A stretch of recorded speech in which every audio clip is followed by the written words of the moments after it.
Hello and welcome to the first edition of Eagle Review for season 2016. Proudly brought to you by Masters, quality drink. But Benny, a quality win. Well, we're getting a bit pedantic in saying that I think the club would feel that there are plenty areas for improvement to deliver a four-quarter performance. Just very quickly, an area where there is no room for improvement. You cannot get better than that. That is unbelievable. Well played. What a start to Monday.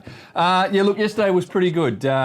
They scored really well, but I think an area to improve on would definitely be the defence, as Adam Simpson said after the game. 102 points conceded yesterday, so not ideal, but 4 points in the bank. Hawthorn next week. So they scored well. I reckon this bloke had a little bit to do with it. Josh Kennedy's come out and gone whack for the opening game. He's had 8 goals, 25 touches, 16 grabs, 19 score involvements. How can you lead your team for inside 50s when you've kicked 8 on the day? I know. Unbelievable game. 180 fantasy points, if you don't mind. Did you have him in your team? No, and if you played him, he'd be flat as anything. Yeah, no, he did really well. He could have had about 12 as well. He's given off 4 or 5.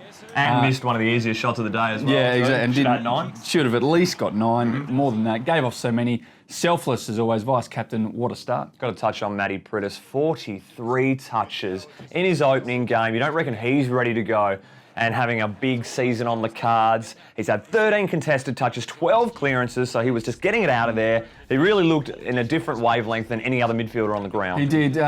Speaking of masters, he is an absolute master in the middle. And he was on pace, world record pace, as you're saying, didn't quite get there, just put his cue in the rack toward the end there, but what a game it was. Did enjoy one of the best dummies he's ever had in his career, followed by an almighty shank. He'll call it a pass. Yeah, that's right, he will. Boy, he won't let him have that though. Nick Natanui back to his best in the ruck. 6 inside 50s, 10 contested disposals, 46 sit-outs against no slash. Stephen Martin touted to perhaps be an All-Australian ruckman. Yep. Up there with Goldie this year. You know what I liked?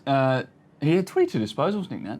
And he had 130-odd dream teamers as well. And you know, the other thing that people kept harping on about last year was marks. Took 6 last night. Interesting ruck tactic from the opposition, though. Do you think that will adapt, where the opposition ruckman just sits there and go, well, you can tap it if you want, I'm not going up. There's no point me going up against you. Yeah, I used to do that sometimes if I was in the ruck. What are they putting you in the ruck Yeah, I know. for? That's the biggest problem of the day. What about Easy? Yeah, good to see him back, and he's just going to take time. He's going to be vintage wine. He's going to get better as the days go by. But we got us scared, didn't we? I don't like that artificial turf out there.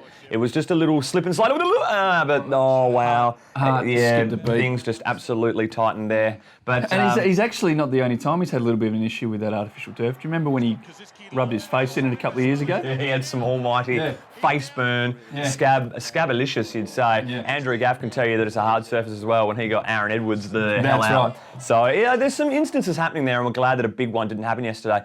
I like seeing Jamie Bennell play good footy. He's a bloke that not many would have picked to be in the starting 22 at the beginning of the year. They can swing him now. You're playing forward, back, the experience is there, and he's silky as well. He's a very cunning player. I'm glad he is there playing good football. All summer, there's been talk about a swingman at the West Coast Eagles, and I think they've forgotten perhaps the biggest weapon Adam Simpson has in his arsenal in terms of swingmen. Yeah, you can talk about Jeremy McGovern, but what about JB? And versatility is what they talk about. Very versatile and good start. Well, let's just get straight into it, and I've been looking forward to this for a long time. Yeah. It's been a long summer. It's the roast of the round. You know who we won't roast? Masters, because they're unbelievable. Why would you? Wouldn't be here otherwise. But let's kick things off with Shannon Hearn. This is an easy one. You can't just put a mark on Darling's head like that. That'll be replayed multiple times during the week. It's not hospital, but you made him sit under it, and he's helpless in that position. Yeah, no, we'll leave that. What about the young Brizzy boy, Shaki? Is that how you say it? I think we could say Shaki. We'll say Shaki. With confidence. Shack attack. Yep. Speaking of hospital passes, how about this one? Oh, geez, when you see this happening, you get really worried, and 3 blokes just go bang! Will Schofield, just the bowling ball then, just said, get out of my way, Jackson Nelson. Don't mind taking you out in the process. All fair, all fair. What about this one, though? The field umpire needs to have a good hard look at himself. We won't complain, however. We've got Gardner putting the ball out in the full. Should be a roast in itself. You haven't come anywhere close to where you wanted to kick it. But have a look. Freeze frame here. Who do you reckon's closer to this? If you were playing lawn bowls, you wouldn't even bother measuring. Yeah, you wouldn't get the tape out. Hands down. But then the old captain comes in and goes, oh, second year, out you get. But look, and isn't he well trained though, Duggo? Look at him pointing straight away, saying, no, Bunga can have it, Bunga can have it. I don't want it. Because he's scared, because if he takes it, Bunga will get him out of the side next week. Speaking of Bunga, and speaking of the control Bunga has over everyone, have a look at this. Late in the game, Bunga It's clearly being held, it must be said. The umpire has taken a while to blow the whistle. Bunga's turned around and said, hang on a minute, mate, there was a free kick there. The umpire's then gone, OK, let me just have a quick think about it. No, you're probably right, Shannon.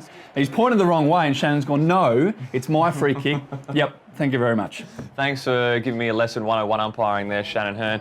But the winner, we love this bloke too. What a character around the club and what a moment on field it was for Sam Butler when he got the ball out. Malcolm Blight 70 metres out and the crowd wanted him to have a dip. The crowd are not aware of Sam Butler's kicking range and I think Sam Butler was well over it. He said that he was never going to have a shot, but a couple of teammates were like, have a shot, Butts. And the crowd, 40,000, have a shot, Butts. But then in the end he thought, look, I don't want to make myself look silly here by putting 140 yards out.